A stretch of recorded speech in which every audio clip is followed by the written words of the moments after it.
मैंने मां का दूध पिया है, 2027 में 9 बजे ही हराकर वापस भेज दूंगा। ये सिर्फ एक बयान नहीं है, यह है मेरठ की किठौर विधानसभा में शुरू हो चुकी उस सियासी जंग का ऐलान जिसका असली फैसला 2027 में होने वाला है। एक तरफ समाजवादी पार्टी के मौजूदा विधायक शाहिद मंजूर, दूसरी तरफ बीजेपी नेता देवेंद्र गुर्जर, जिन्होंने शाहिद मंजूर की चुनौती को खुलेआम स्वीकार कर लिया है। और कहानी में तीसरा किरदार भी है, बीजेपी के पूर्व विधायक सत्यवीर त्यागी। यानी सवाल ये नहीं है कि शाहिद मंजूर बनाम बीजेपी कौन जीतेगा, सवाल ये है बीजेपी का टिकट किसे मिलेगा। क्या देवेंद्र गुर्जर को स्थानीय गुर्जर चेहरे के तौर पर मैदान में उतारा जाएगा या बीजेपी फिर से अपने पुराने योद्धा सत्यवीर त्यागी पर भरोसा करेगी। और अगर मुकाबला शाहिद मंजूर बनाम देवेंद्र गुर्जर हुआ तो क्या 2022 की तरह इस बार भी फैसला सिर्फ कुछ हजार वोटों से होगा? क्योंकि पिछली बार किठौर में जीत और हार के बीच का अंतर था सिर्फ 2180 वोट। और इस सीट पर एक तीसरा खिलाड़ी ऐसा भी है जिसके 31,000 से ज्यादा वोटों ने 2022 में पूरा चुनावी गणित हिला दिया था। तो आज की कहानी सिर्फ दो नेताओं की नहीं है, ये कहानी है किठौर के वोट बैंक, जातीय समीकरण, बीजेपी के टिकट और 2027 की उस लड़ाई की जिसकी पटकथा अभी से लिखी जा रही है। शुरुआत करते हैं उस वीडियो से जिसने किठौर की राजनीति को अचानक सुर्खियों में ला दिया। स्वतंत्रता दिवस के मौके पर समाजवादी पार्टी के विधायक शाहिद मंजूर का एक वीडियो वायरल हुआ। वीडियो में शाहिद मंजूर अपने विरोधियों को सीधे चुनौती देते हुए दिखाई दिए। उनका संदेश था, अगर किसी में दम है, अगर किसी को लगता है कि वह उन्हें चुनाव हरा सकता है तो मैदान में आए और मुकाबला करे। उन्होंने दूध माफिया और जमीन माफिया का भी जिक्र किया। और फिर वो हिस्सा आया जिसने सोशल मीडिया पर राजनीतिक बहस छेड़ दी। उन्होंने विरोधियों को ललकारते हुए कहा कि अगर किसी की मां ने दूध पिलाया है तो उन्हें हरा कर दिखाए। जितने दूध के माफिया हैं, जितने जमीन के माफिया हैं, सब आओ इकट्ठे होकर जोर लगाओ, तुम्हारी मां ने दूध पिलाया है तो मुझे हराओ, आओ मैदान। अब राजनीति में चुनौती दी जाए और सामने वाला चुप बैठ जाए, ऐसा हमेशा नहीं होता। और यहां भी ऐसा ही हुआ। कुछ ही समय बाद बीजेपी नेता देवेंद्र गुर्जर सामने आए और उन्होंने कहा, चैलेंज स्वीकार है। देवेंद्र गुर्जर ने शाहिद मंजूर को जवाब देते हुए कहा कि उन्होंने मां का दूध पिया है और फिर उन्होंने 2027 का चुनावी दावा भी कर दिया। उनका कहना था कि अगर पार्टी ने उन्हें किठौर से चुनाव लड़ने का मौका दिया तो वह चुनाव लड़ने के लिए तैयार हैं। उन्होंने दावा किया कि वह शाहिद मंजूर को सुबह 9 बजे ही हराकर वापस भेज देंगे। अब यहां एक बात गौर करने वाली है, यह देवेंद्र गुर्जर की राजनीतिक आक्रामकता दिखाता है। वह जनता के सामने खुद को ऐसे नेता के तौर पर पेश कर रहे हैं जो सीधे मुकाबले से पीछे हटने वाला नहीं है। लेकिन सवाल है, क्या सिर्फ आक्रामक बयान से चुनाव जीता जा सकता है? नहीं। चुनाव जीतने के लिए चाहिए संगठन, बूथ मैनेजमेंट, सामाजिक समीकरण, स्थानीय पकड़ और सबसे जरूरी वोट को पोलिंग बूथ तक पहुंचाने की क्षमता। और यहीं से किठौर की असली कहानी शुरू होती है। देवेंद्र गुर्जर पिछले काफी समय से किठौर क्षेत्र में सक्रिय राजनीति कर रहे हैं और बीजेपी से टिकट की दावेदारी पेश कर रहे हैं। उनकी सबसे बड़ी ताकत बताई जा रही है स्थानीय चेहरा होने का दावा। किठौर क्षेत्र में 46 गांवों के गुर्जर समाज की महापंचायत द्वारा उन्हें समर्थन दिए जाने की भी बात सामने आई है। उन्हें पगड़ी पहनाकर समर्थन देने और बीजेपी नेतृत्व से स्थानीय गुर्जर उम्मीदवार को टिकट देने की मांग किए जाने की चर्चा है। अब राजनीति में इसका मतलब क्या है? सीधा मतलब, देवेंद्र गुर्जर बीजेपी नेतृत्व को यह संदेश देना चाहते हैं कि अगर किठौर में सामाजिक समीकरण साधने हैं तो उन्हें नजरअंदाज करना आसान नहीं होगा। लेकिन यही कहानी में एक बड़ा ट्विस्ट आता है, क्योंकि बीजेपी की टिकट की दौड़ में देवेंद्र गुर्जर अकेले नहीं हैं। एक और शख्स है जो इस सीट से टिकट का दावेदार है। नाम है सत्यवीर त्यागी। 2017 में सत्यवीर त्यागी ने बीजेपी के टिकट पर किठौर सीट जीती थी और 2022 में भी उन्होंने शाहिद मंजूर को कड़ी टक्कर दी। इतनी कड़ी टक्कर कि दोनों के बीच जीत हार का अंतर सिर्फ 2180 वोट था। अब जरा सोचिए, एक तरफ बीजेपी के पास एक ऐसा चेहरा है जो पहले चुनाव जीत चुका है, दूसरी तरफ देवेंद्र गुर्जर हैं जो स्थानीय गुर्जर समर्थन और अपनी सक्रियता को टिकट की ताकत के रूप में पेश कर रहे हैं। तो बीजेपी के सामने असली सवाल क्या है? अनुभव या नया सामाजिक समीकरण? पुराना चेहरा या स्थानीय चेहरा? सत्यवीर त्यागी या देवेंद्र गुर्जर? और यही फैसला किठौर के 2027 की पहली बड़ी लड़ाई हो सकता है। अब वापस चलते हैं 2022 में, क्योंकि किठौर का चुनावी गणित समझने के लिए यह चुनाव सबसे बड़ा संकेत देता है। 2022 में समाजवादी पार्टी के शाहिद मंजूर और बीजेपी के सत्यवीर त्यागी आमने सामने थे। शाहिद मंजूर जीत गए, लेकिन जीत का अंतर सिर्फ 2180 वोट। यानी ये ऐसी सीट है जहां चुनाव के आखिरी दौर में कुछ बूथों का रुझान भी पूरी तस्वीर बदल सकता है।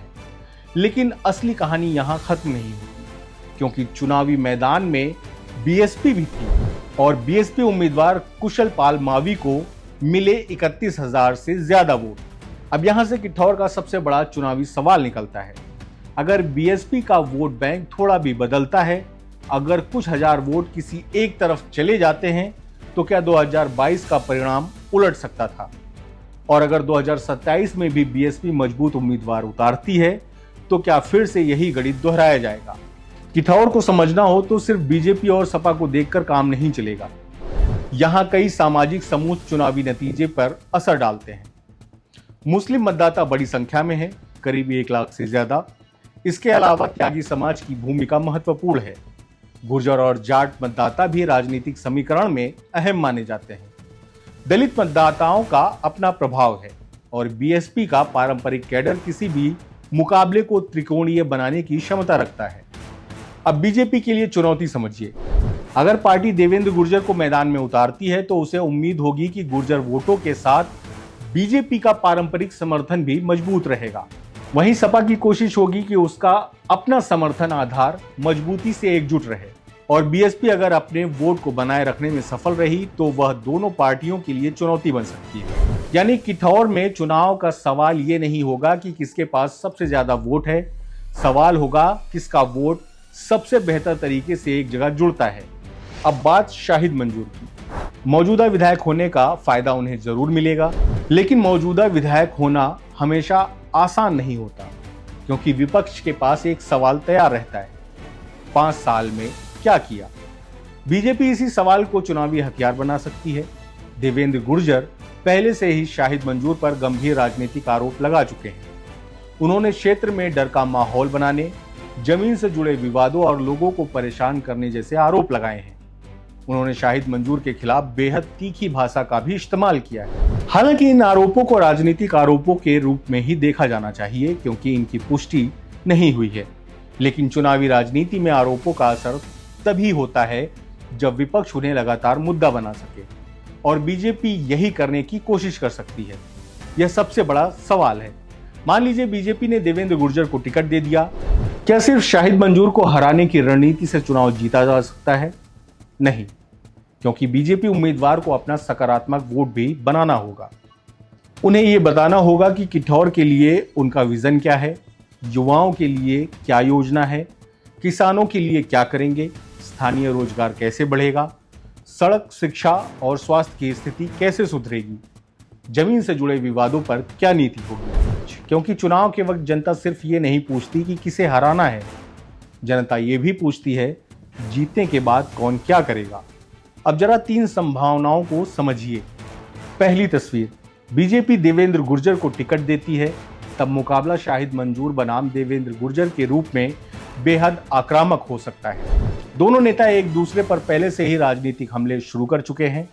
इस स्थिति में स्थानीय बनाम मौजूदा विधायक की लड़ाई बड़ा मुद्दा बन सकती है। दूसरी तस्वीर, बीजेपी सत्यवीर त्यागी को फिर से मैदान में उतारती है, तब 2022 की कहानी का दूसरा अध्याय देखने को मिल सकता है। वही चेहरा, वही सीट और फिर से शाहिद मंजूर के खिलाफ सीधा मुकाबला। और याद रखिए, पिछली बार अंतर सिर्फ 2180 वोट था।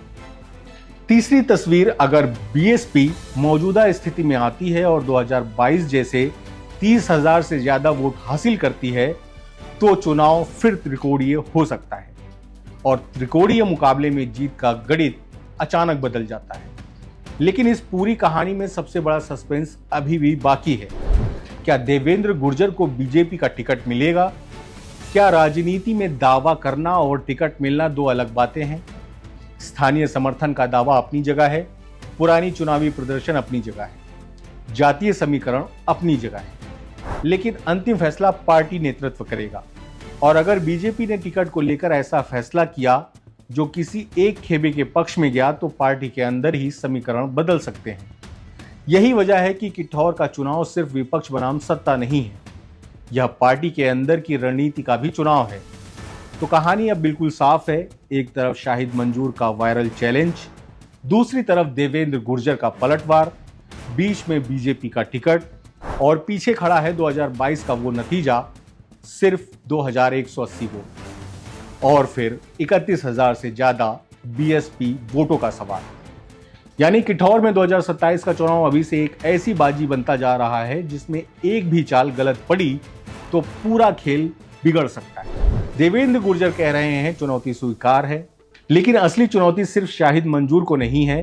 देवेंद्र गुर्जर की चुनौती है पहले बीजेपी से टिकट हासिल करना, फिर संगठन को अपने साथ खड़ा करना, फिर अलग अलग सामाजिक समूहों का समर्थन जुटाना और आखिर में उस उम्मीदवार को हराना जिसने 2022 में बीजेपी को सिर्फ 2180 वोट से पीछे छोड़ा था। दूसरी तरफ शाहिद मंजूर के सामने भी बड़ा सवाल है, क्या वह अपने पुराने वोट बैंक को बचा पाएंगे? क्या विपक्ष के हमलों का जवाब दे पाएंगे? और क्या 2027 में उनकी जीत का अंतर 2022 से बड़ा होगा? किठौर की राजनीति में अभी सिर्फ बयानबाजी शुरू हुई है, लेकिन अगर यही टकराव आगे बढ़ता गया तो 2027 तक यह मुकाबला पश्चिमी उत्तर प्रदेश की सबसे चर्चित विधानसभा लड़ाइयों में शामिल हो सकता है। एक तरफ शाहिद मंजूर, दूसरी तरफ बीजेपी का संभावित चेहरा और तीसरी तरफ वो वोट बैंक जो किसी भी वक्त पूरा चुनावी गणित बदल सकता है। अब आपकी बारी है। अगर बीजेपी को किठौर से टिकट देना हो तो आप किसे चुनेंगे, देवेंद्र गुर्जर या सत्यवीर त्यागी? और दूसरा सवाल, क्या शाहिद मंजूर 2027 में अपनी सीट बचा पाएंगे? कमेंट में अपनी राय जरूर लिखिए। मैं हूं जितेंद्र निषाद और आप देख रहे हैं ब्रेकिंग न्यूज।